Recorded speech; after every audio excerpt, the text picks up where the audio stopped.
Considering the fact that DMT is a naturally occurring neurotransmitter, that you return to the baseline of consciousness in 15 minutes, that it's utterly harmless, what's the matter with our critics?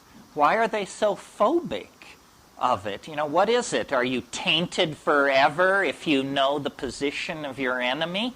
Why are they so afraid to give it a chance?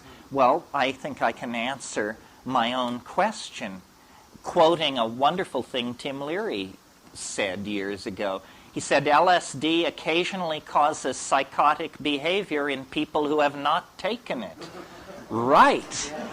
That is the problem, I believe, that these drugs are causing outbreaks of psychosis among people who won't get near them.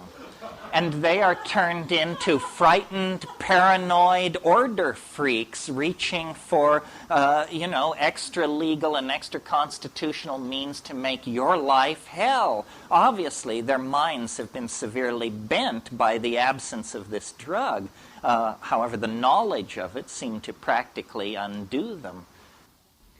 Next, Terence discusses the potential teachings of DMT.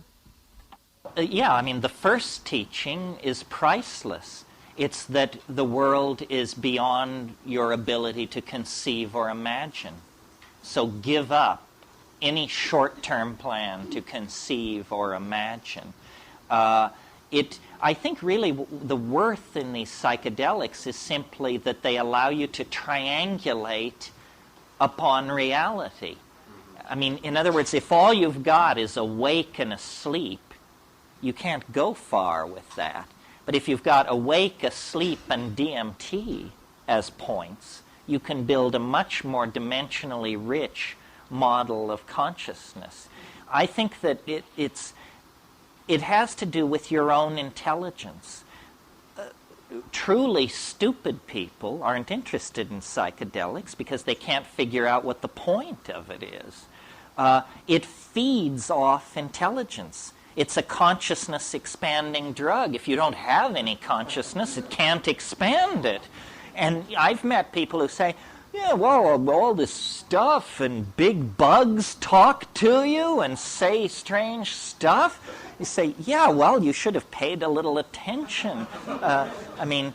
It's amazing to me how people don't seem to, like, the less intelligent you are, the less challenging the psychedelic experience becomes, because the less capable of entertaining the implications you are. Because you just say, well, yeah, a lot of bright lights, and there's some talking bugs, and spaceships, and I don't know, Well, it's because I guess it's because those people are so ingrained in cultural values that they assume it's not real. They assume it's a trip, whatever that means. It means you have permission not to take this experience seriously. It's a trip.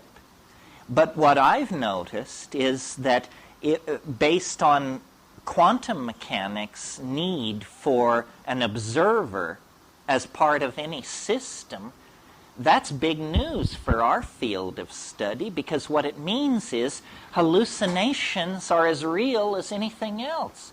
I mean, a hallucination is not like a Chevrolet, but on the other hand, a Chevrolet is not like a hallucination. Why should we demand that these things co-map over each other? A hallucination is a species of reality, as capable of teaching you as a videotape about Kilimanjaro or anything else that falls through your life.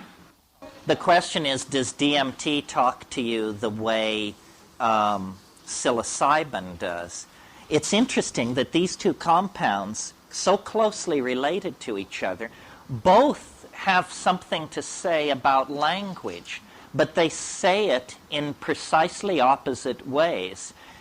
Psilocybin, it's a teaching voice that speaks to you in your language. I had a very interesting experience that was an example of this to me. When I first started growing mushrooms, I had to do a lot of batch testing.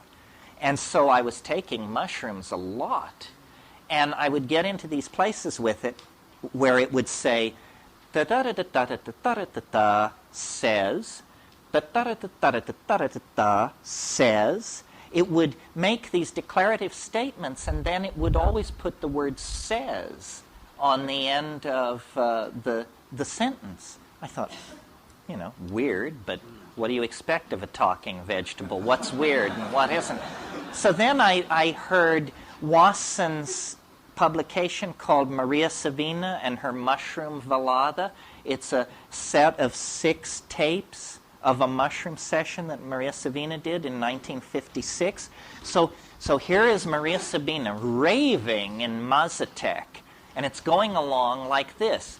Da da da da da da da da da da, tsu, da da da da da da da da da da, tsu. And I look in the interlinear translation. Tsu means says in Mazatec. So she's hearing it in Mazatec. I'm hearing it in English. So that's what psilocybin is capable of.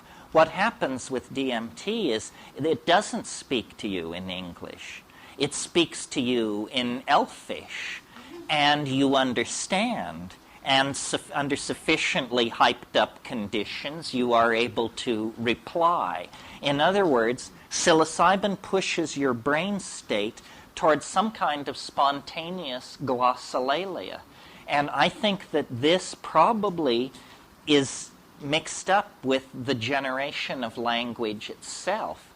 Because what happens on DMT, on high-dose DMT, is these machine elves, these dribbling basketball things, they use this musical sing-sang-song language to make objects, which they then show you.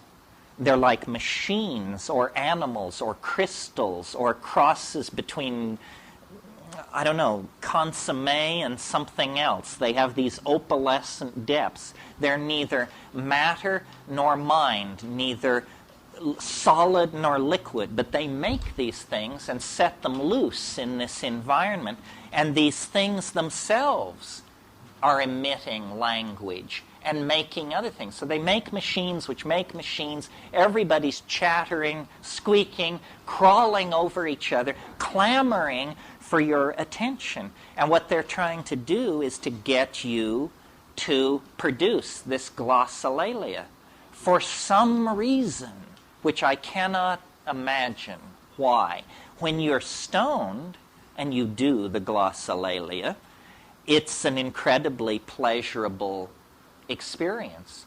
But so might be eating an orange or having sex if you were to do it at that moment. You can't tell, but you can make this funny pseudo-linguistic stream of syllables that's very, very satisfying. And, it has a bit of art in it. I think probably we invented language long before meaning, and that it was some very practical person who got the idea that the music could have words, and that before that it was simply verbal amusement. After all, the most readily at hand musical instrument is the human voice. I think that language, as we practice it this afternoon in this room, is an uncompleted enterprise. That language wants to be visual. It is in transition. Remember, it's from the silence of prehistory to the visual language beyond the eschaton, and the overlapping of silence and visual language gives you audio language. The more perfect logos would be beheld. This is what Philo-Judaeus taught. And considering that many of these psychedelic compounds involved in the language phenomena, like DMT and harmine and harmaline, these all occur as part of human metabolism, ordinarily. And I think that it's possible that we are on the cusp of an evolutionary transformation of language, having to do with an actual change in our physique, in our genetic output.